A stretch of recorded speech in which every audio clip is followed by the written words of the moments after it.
Poco prima delle 11 del 5 novembre 1992, un ragazzo di 22 anni uscì dal portone del carcere di Perugia. Fuori c'erano i giornalisti ad aspettarlo. Disse: «Sono dispiaciuto per il trambusto che ho creato». Lo definì così: trambusto.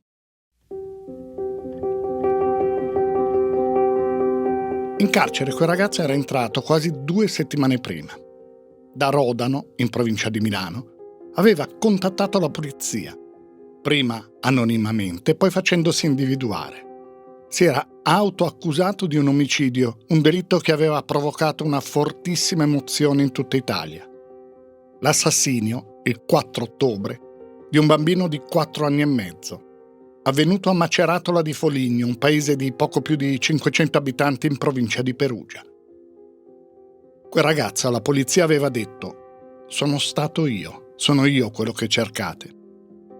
Aveva raccontato, descritto, indicato percorsi, strade, movimenti. Aveva fornito particolari dei luoghi e degli eventi. Il caso sembrava risolto. Però c'era un particolare, qualcosa in più che quel ragazzo aveva detto in uno degli ultimi interrogatori. Un elemento che non tornava, che non era stato notato, su cui non c'erano riscontri. Il corpo del bambino ucciso venne riesumato. Quel particolare non corrispondeva. Il ragazzo alla fine lo disse: «Mi sono inventato tutto, io non ho fatto niente». Aveva studiato le mappe di Foligno e della zona dove era avvenuto l'omicidio.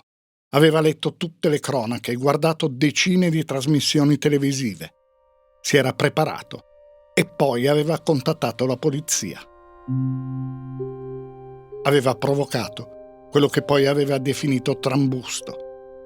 E l'aveva fatto, disse, per attirare l'attenzione di una ragazza di 18 anni che l'aveva lasciato. Voleva che lei leggesse il suo nome sui giornali, che lo andasse a trovare in carcere, che si interessasse a lui. Era durata giorni quella costruzione di una verità alternativa inventata, che sembrava solida, apparentemente logica.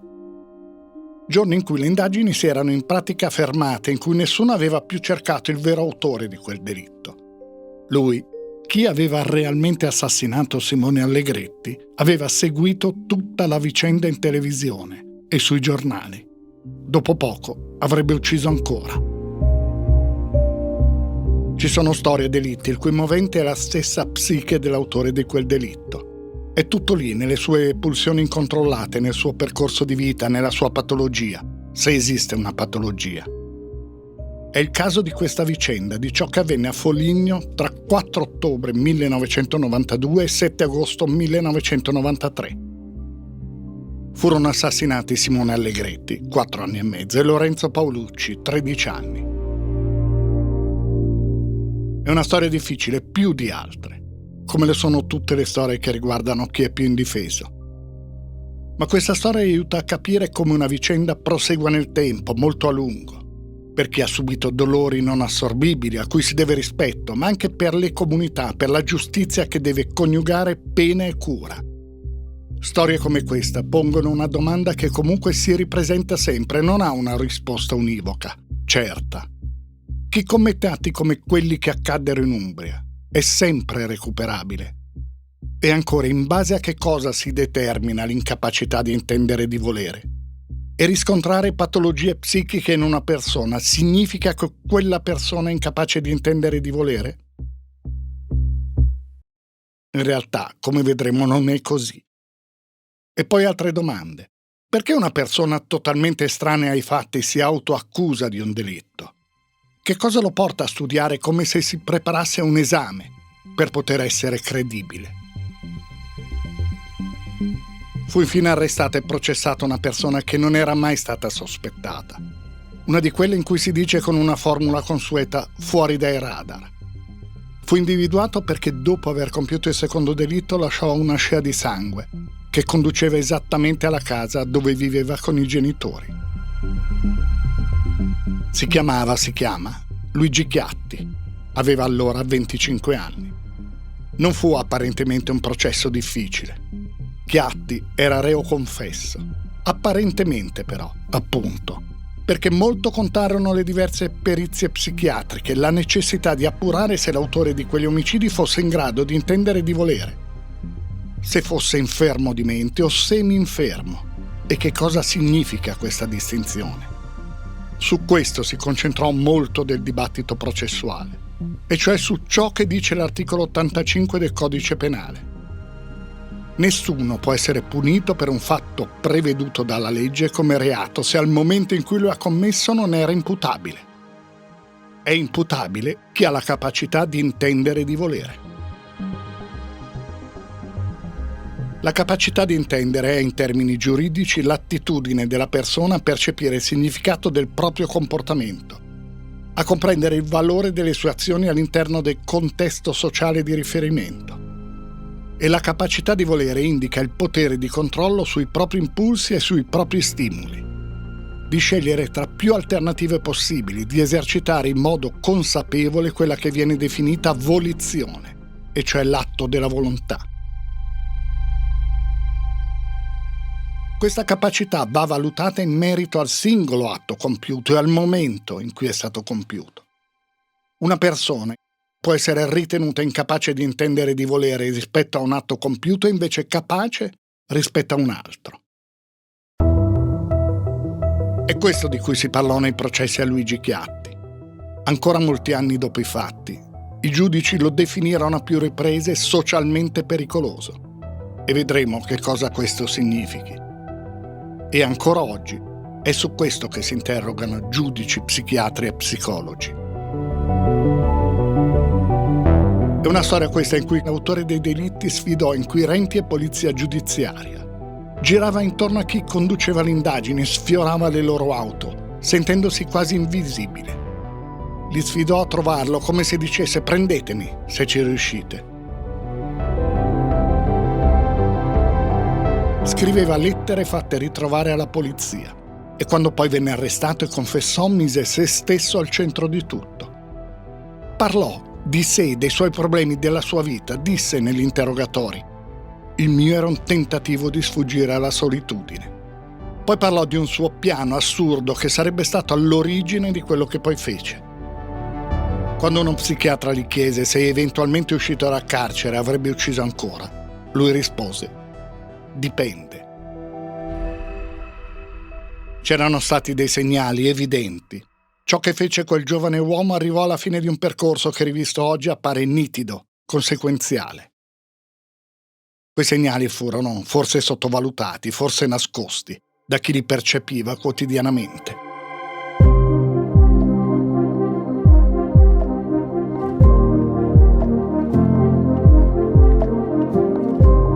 Io mi chiamo Stefano Nazzi, faccio il giornalista da tanti anni e nel corso della mia carriera mi sono occupato di tante storie come questa, quelle che nel tempo vi sono diventate familiari e altre che potreste non aver mai sentito nominare.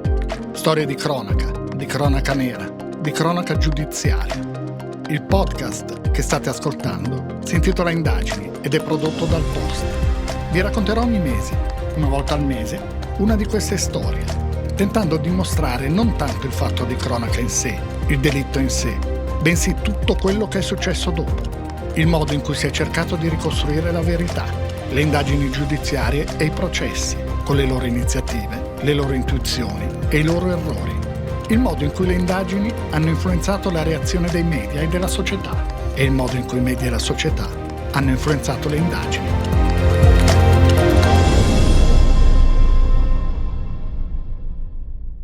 Il 4 ottobre, tra l'altro era una domenica, io mi trovavo a casa da solo.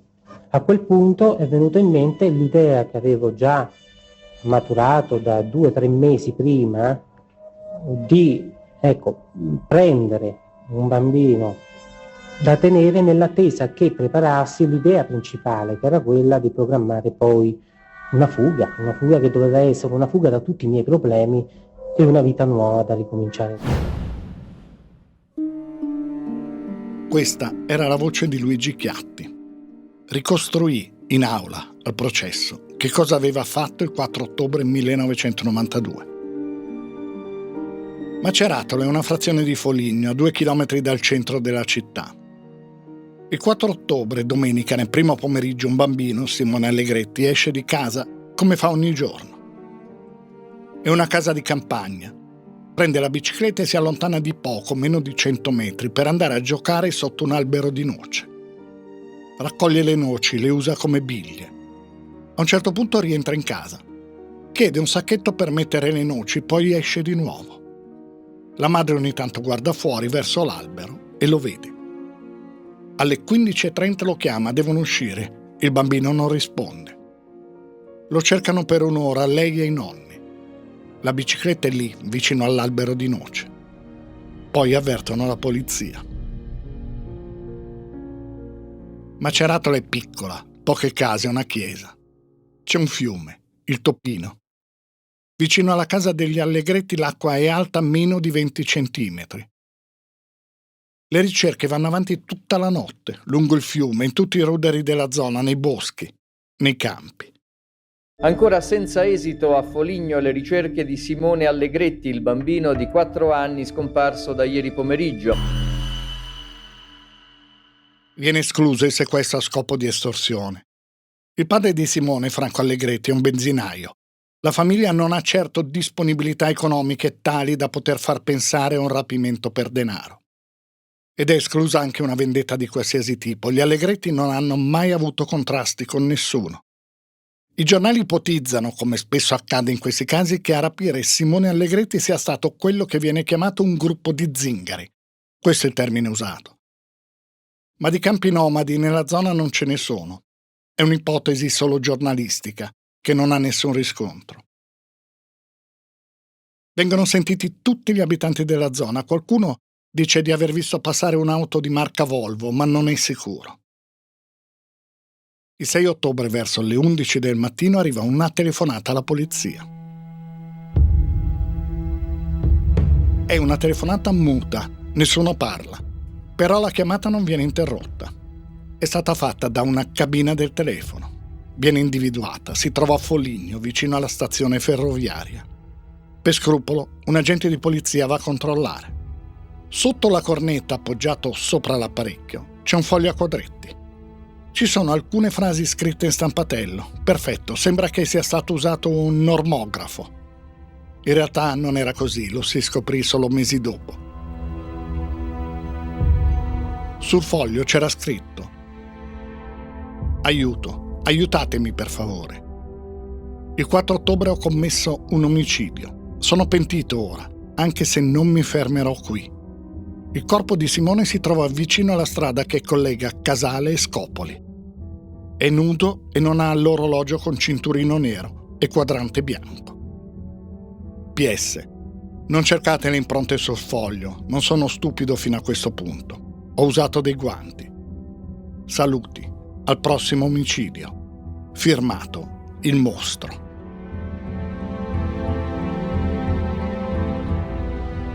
Sono frasi nella loro drammaticità, quasi infantile. L'autore chiede aiuto ma dice che ucciderà ancora, sfida la polizia in maniera quasi grottesca, quasi con allegria. Si autodefinisce mostro. Sembrano frasi, azioni dinamiche di un film, uno dei tanti che raccontano di serial killer. C'è un fatto. Simone Allegretti portava davvero un orologio con cinturino nero e quadrante bianco. Le ricerche iniziano subito. Casale e Scopoli sono 2 frazioni di Foligno molto vicine tra loro. Lo trovano alle 17:30 di quel giorno, in una discarica abusiva, dove la gente getta di tutto.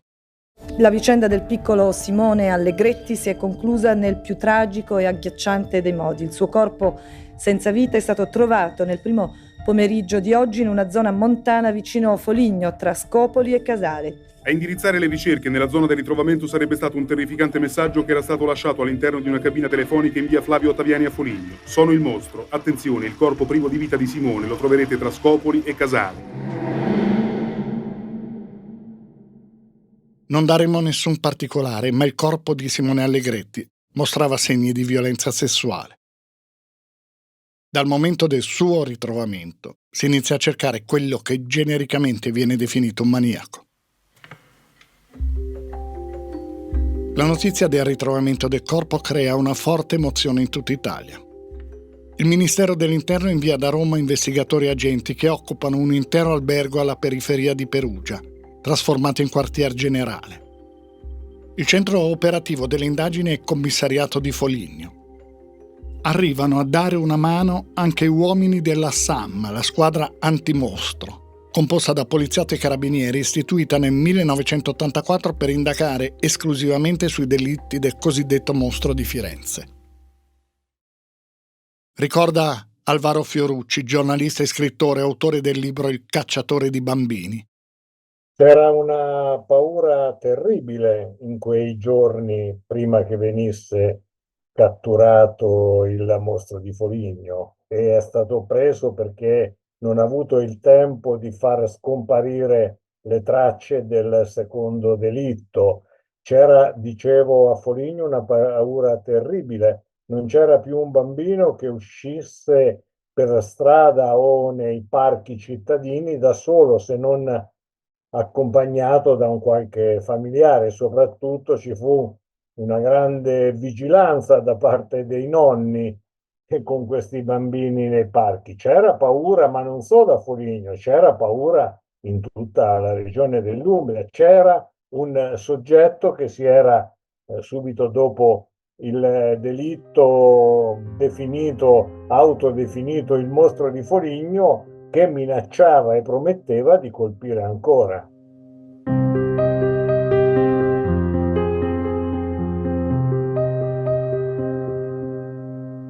Non ci sono molti elementi da cui partire. Ricordiamolo ancora una volta, 30 anni fa le potenzialità delle indagini di tipo scientifico erano estremamente ridotte. Si trattava quindi di affidarsi a indagini di tipo più tradizionale sul territorio, sentendo centinaia di persone, analizzando nomi e precedenti, focalizzandosi soprattutto su persone segnalate in precedenza per reati di tipo sessuale. L'assassino, si pensava, ha forse usato un normografo per scrivere il biglietto, potrebbe quindi essere un geometra o qualcuno che ha frequentato un istituto tecnico. Si pensa che possa essere giovane, per come è stato scritto quel biglietto. Conosce i posti, quindi presumibilmente della zona, e sicuramente si è mosso con un'auto. È un solitario, non agisce in gruppo. E ha lasciato il biglietto nella cabina del telefono alle 11:30, quando la maggior parte delle persone è al lavoro o a scuola. Potrebbe essere un disoccupato. Sull'erba vicino alla cabina del telefono sono stati trovati segni di pneumatici 15513. Potrebbe essere un'utilitaria. Ma sono pochi elementi e poco davvero. Si cerca, come ovvio, di tracciare un profilo psicologico. Ecco cosa disse il criminologo Francesco Bruno in un'intervista riportata dal canale History Channel. Probabilmente il soggetto lavorava nel campo, del design, del disegno. Poi c'erano molti altri elementi che indicavano che la sua età era molto giovanile, la doppiezza del messaggio, che mandava inconsciamente una serie di elementi agli investigatori e che conteneva la stessa invocazione al fermatemi, ma minacciava cose sempre più gravi. Per coordinare le indagini arriva a Foligno Achille Serra, allora direttore dello SCO, il servizio centrale operativo della polizia, istituito per coordinare l'attività delle squadre mobili delle questure di tutta Italia e le attività investigative, soprattutto per quanto riguarda la criminalità organizzata. È un poliziotto famoso e stimato. Ha conseguito risultati importanti nelle indagini sulla criminalità organizzata, sulla malavita, soprattutto del nord Italia, sul terrorismo. Trovammo una cittadina allo sgomento. Era nel panico più totale. Non si riusciva a ricavare un ragno dal buco. Sono indagini difficili. Gli elementi su cui investigare sono pochi, l'attenzione mediatica è ovviamente enorme. L'assassino di Simone Allegretti è chiamato sui giornali il mostro di Foligno, e d'altronde è stato lui stesso a firmarsi così. Tra le centinaia di nomi, di testimoni e potenziali indiziati, ce ne sono una dozzina che hanno una consistenza maggiore, più che piste vere e proprie, nebulose di indizi che potrebbero però da un momento all'altro addensarsi in un profilo concreto. Dice Achille Serra. Esaminammo centinaia di casi. Chi poteva avere denunzie per pedofilia, per omicidi, ma nessuno che desse in qualche modo un risvolto investigativo. Non ci sono informazioni, nessuno negli ambienti della piccola criminalità della zona sembra sapere nulla. Dal lavoro sul territorio non emerge niente di concreto. Ci sono state segnalazioni, tutte da verificare ma inutili. Soprattutto una. Una donna ha indicato un politico locale come noto pedofilo. La sua casa è stata perquisita, lui interrogato. Non era vero nulla, la donna ha poi ammesso di essersi inventata tutto. Viene attivato un numero telefonico per raccogliere segnalazioni.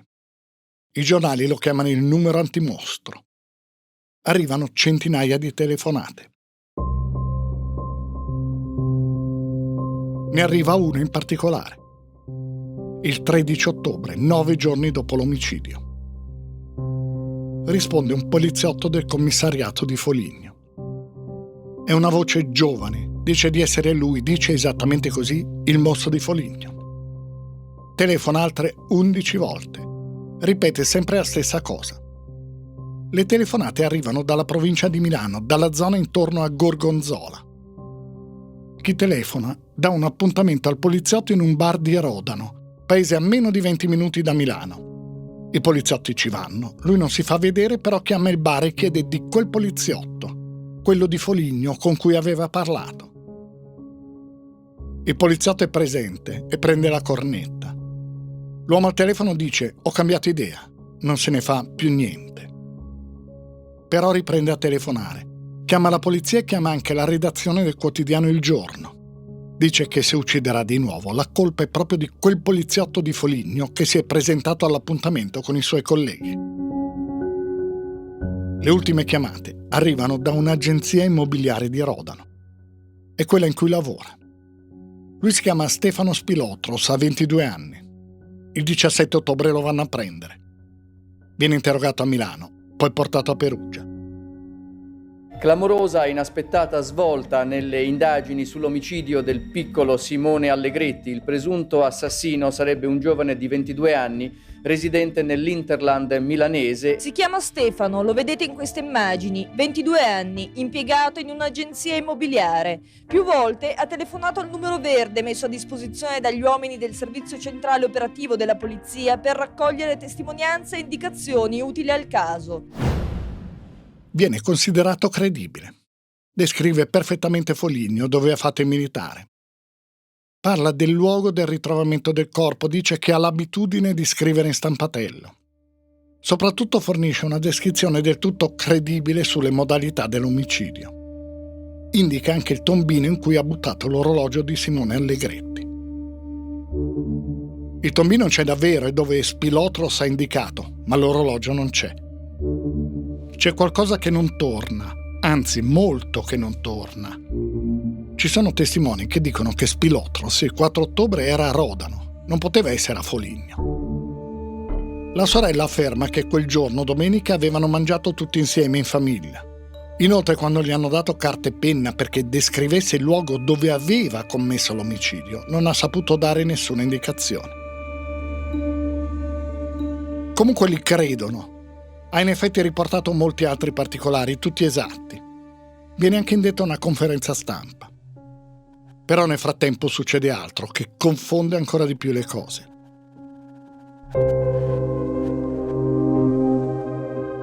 Il 22 ottobre, quindi 5 giorni dopo l'arresto di Spilotros, un altro biglietto, con lo stesso metodo, cioè con una telefonata muta, è stato fatto trovare in una cabina telefonica vicino al piccolo aeroporto di Foligno. Stesso foglio a quadretti del primo messaggio. C'è scritto: aiuto, non riesco a fermarmi. L'omicidio di Simone è stato un omicidio perfetto. Certo è duro ammettere che sia così da parte delle forze dell'ordine, ma analizziamo i fatti. 1. io sono ancora libero. 2. Avete in mano un ragazzo che non ha nulla a che fare con l'omicidio. 3. Non avete la mia voce registrata perché non ho effettuato nessuna telefonata. Quindi chi dice che ho telefonato al numero verde sbaglia. 4. Le telecamere non mi hanno inquadrato durante il funerale di Simone perché non ci sono andato. Siete quindi fuori strada. Vi consiglio di sbrigarvi evitando altre figuracce. Non poltrite. Muovetevi. Credete che basti una divisa e una pistola per arrestarmi? Usate il cervello se ne avete ancora uno buono e non atrofizzato dal mancato uso. Nota bene, perché vi ho scritto di sbrigarvi? Perché ho deciso di colpire di nuovo la prossima settimana. Volete saperne di più? Vi ho già detto troppo, ora tocca a voi evitare che succeda. Firmato, il mostro. Tra tutti i particolari raccontati da Spilotros, ce n'è uno più rilevante. Ha detto che per assicurarsi che la vittima fosse morta le ha spento una sigaretta sul lobo dell'orecchio destro. È un particolare che nessuno tra gli investigatori ricorda e non c'è nessun riscontro nella relazione dell'autopsia. Di quella bruciatura di sigaretta non c'è nessuna traccia. Non c'è un'altra strada, gli inquirenti decidono di far riesumare il corpo di Simone Allegretti. Ricordò l'avvocato della famiglia Allegretti, Giovanni Picuti. Mi dissero, il pubblico ministero ritiene che quello sia l'unico modo per salvaguardare le indagini, che altrimenti verrà chiusa e gli uomini inviati dal Ministero degli Interni rispediti a casa, mentre il vero assassino è libero e minaccia di uccidere ancora. La famiglia Allegretti viene informata e il corpo è riesumato. Il professore Aristide Novelli compila subito una breve relazione. Non c'è traccia di alcuna bruciatura né sul lobo sinistro né su quello destro. Quel particolare, quello della bruciatura sul lobo di un orecchio, era stata riportata da un giornale, un solo giornale, ma non era vero. Era un particolare inventato, forse frainteso, capito male, riportato imprudentemente. Stefano Spilotros aveva letto anche quello, aveva studiato tutto attentamente, imparato a memoria tutto.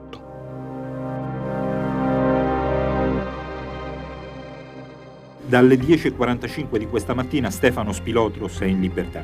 Si era spacciato per il mostro di Foligno. Chiedo scusa a tutti, in particolare alla famiglia Allegretti, alla quale ho creato un ulteriore dolore. Disse poi: ero depresso, la polizia mi avrebbe preso, magari mi avrebbe ammazzato, così sarebbe finita. Ero disperato, volevo morire perché la mia fidanzata mi aveva lasciato, ma non avevo il coraggio. Poi raccontò di quella ragazza, quella che lo aveva lasciato. Disse: è venuta a trovarmi in carcere, mi ha guardato terrorizzata, come fossi davvero quello che fingevo di essere. Poi si scusò per il trambusto provocato. Nell'ultimo interrogatorio, quando la polizia aveva ormai stabilito che la sua confessione non era credibile, Spilotros aveva anche cambiato versione accusando un amico e poi il padre. Ecco cosa emerse sulla sua figura secondo la criminologa Matilde Perego.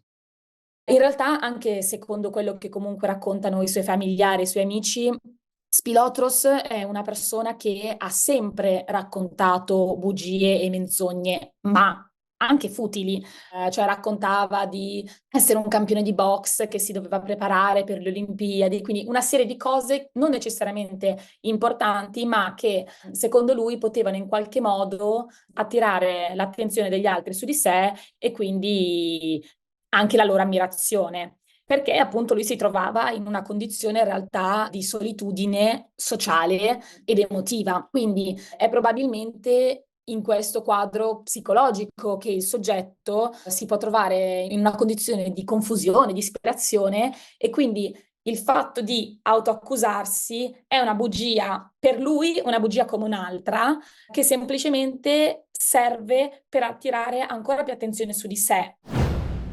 Dice Alvaro Fiorucci.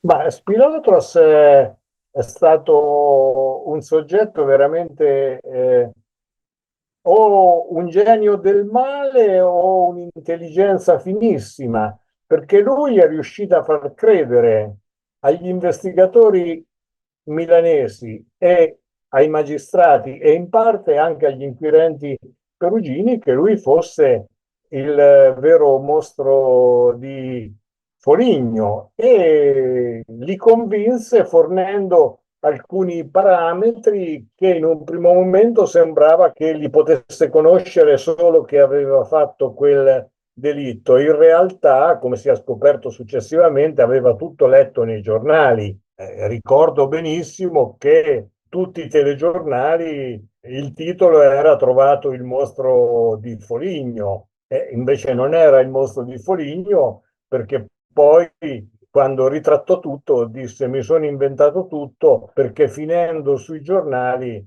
avrei sicuramente fatto colpo sulla mia fidanzata che mi ha lasciato.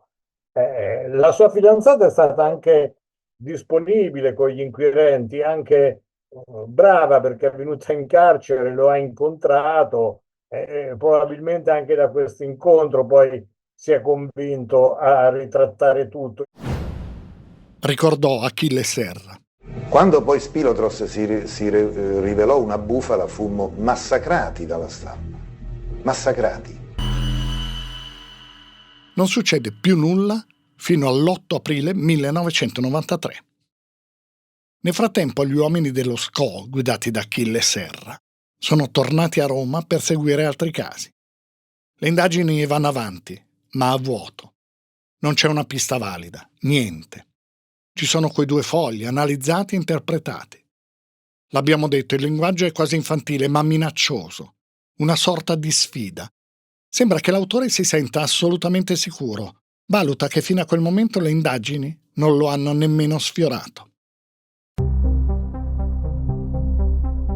Quella mattina, l'8 aprile 1993, la madre di Simone Allegretti va al cimitero a portare fiori sulla tomba del figlio. Si accorge di una cosa. La fotografia del bambino posta sulla lapide non c'è più. Qualcuno l'ha presa, l'ha portata via. Un vicequestore, coordinatore delle indagini nella sala operativa del commissariato di Foligno, aveva proposto di mettere videocamere al cimitero. Aveva detto che spesso gli assassini si comportano così, soprattutto quel tipo di assassini. Tornano sul luogo dove hanno commesso il delitto, o comunque in un luogo che li faccia sentire vicini a ciò che hanno fatto. Gli era stato risposto che la cosa non si poteva fare, che sarebbe costato troppo, almeno 8 milioni di lire.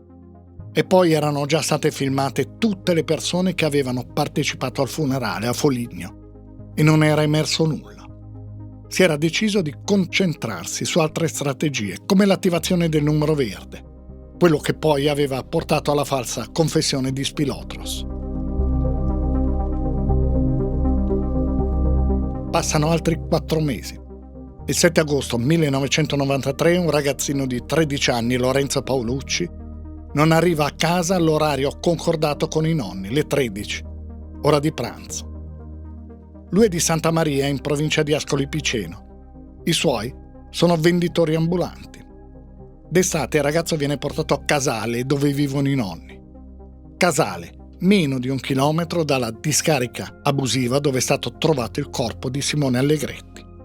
Quella mattina Lorenzo Paolucci esce di casa verso le 10. Negli ultimi giorni molti lo hanno visto giocare a carte al bar del paese con un ragazzo più grande, di Foligno, che trascorre molti giorni d'estate nella casa di campagna della famiglia. Lorenzo Paolucci avrebbe dovuto tornare alle 13, come ogni giorno. Alle 13:30 non è ancora rientrato. I nonni iniziano a cercarlo. Si uniscono alcune persone del paese. Una di loro suona alla casa di quel ragazzo, quello con cui Lorenzo Paolucci è stato visto giocare a carte al bar. Luigi Chiatti apre, risponde che sì, ha visto Lorenzo quella mattina, verso le 10:30, ma che si sono salutati presto. Poco dopo Chiatti esce di casa, va in piazza, dice di volersi unire alle ricerche. Prende l'auto, va verso Sassovivo, a pochi chilometri da Casale. Butta alcuni sacchi della spazzatura e torna a casa.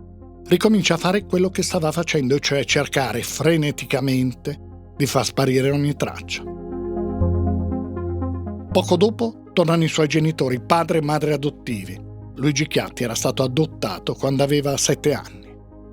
È il nonno di Lorenzo, Luigi Sebastiani, a trovare il corpo di suo nipote. È in fondo a una piccola scarpata. Arriva la polizia, arriva sul posto anche Ermanno Chiatti, il padre di Luigi, fa il medico. Lo stesso Luigi Chiatti lo accompagna fino alla scarpata, poi torna indietro. Dal corpo di Lorenzo Paolucci partono delle tracce di sangue. I poliziotti le seguono a ritroso. Lungo il percorso trovano anche l'orologio del ragazzo. Le tracce portano fino a una finestra della casa dei Chiatti. Lui, Luigi Chiatti, dice che si tratta del sangue di un animale. All'interno della casa, in un fustino di detersivo, ci sono le ciabatte e gli occhiali di Lorenzo Paolucci.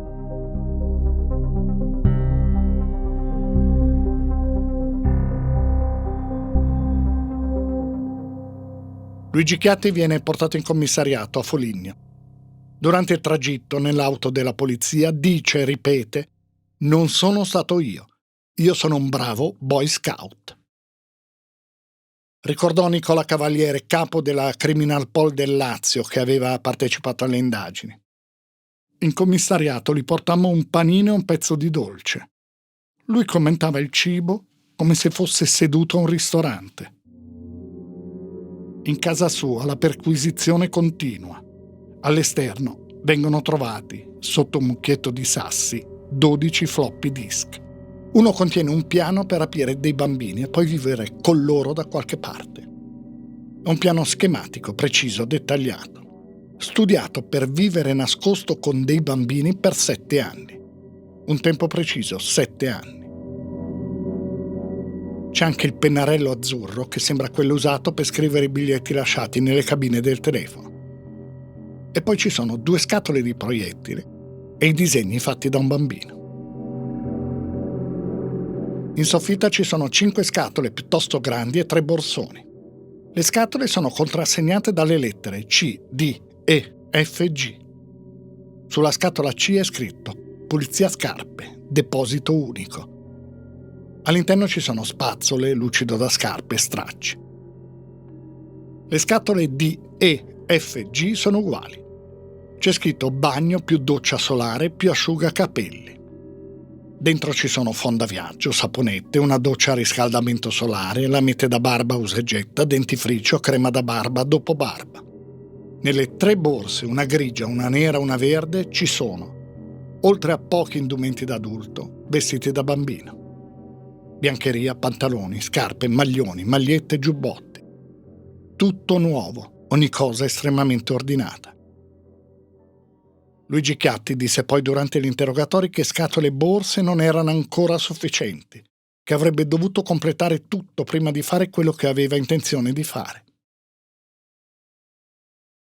A Sassovivo vengono recuperati i sacchi della spazzatura che Luigi Chiatti ha gettato quel pomeriggio.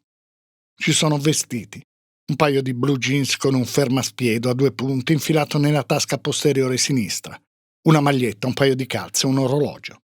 C'è anche un portaritratti con una fotografia.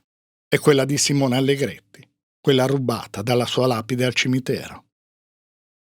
L'orologio è quello con cinturino nero e quadrante bianco, che indossava il bambino quando era stato ucciso il 4 ottobre 1992.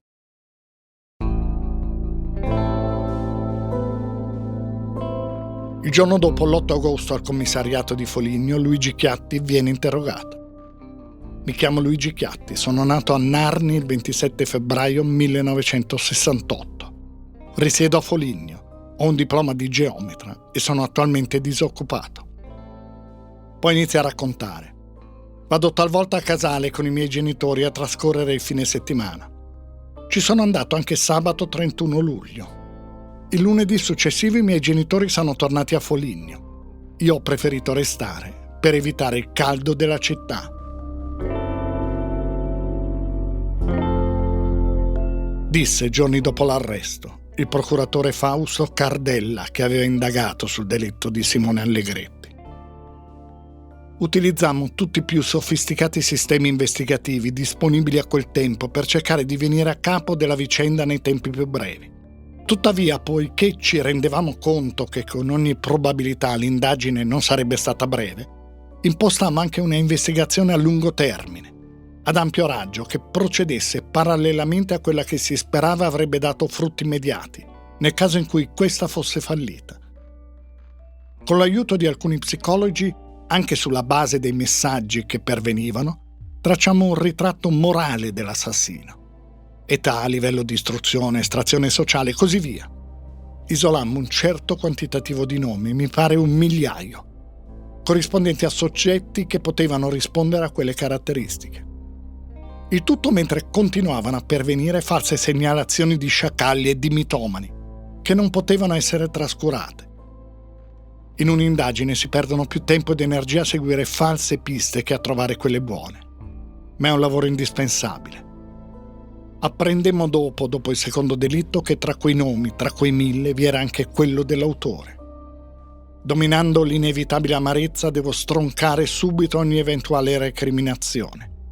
Quell'elenco era solo un punto di partenza, non avevamo alcuna certezza che in mezzo a quei nomi vi fosse quello dell'assassino. Non vi era la possibilità in così poco tempo, prima del secondo omicidio, di fare le necessarie verifiche, per dare luogo a indagini più specifiche su qualcuno di quei nominativi.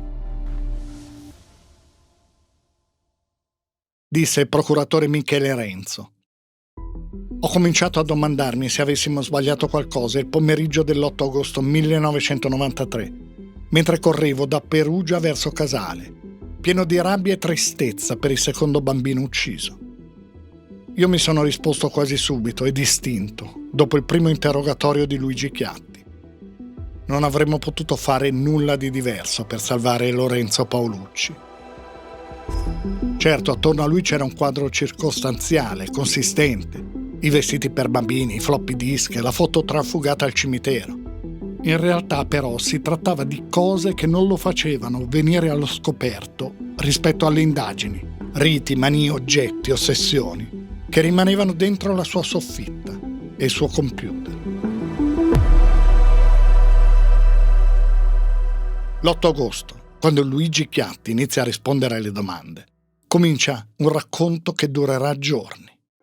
Racconta la sua storia.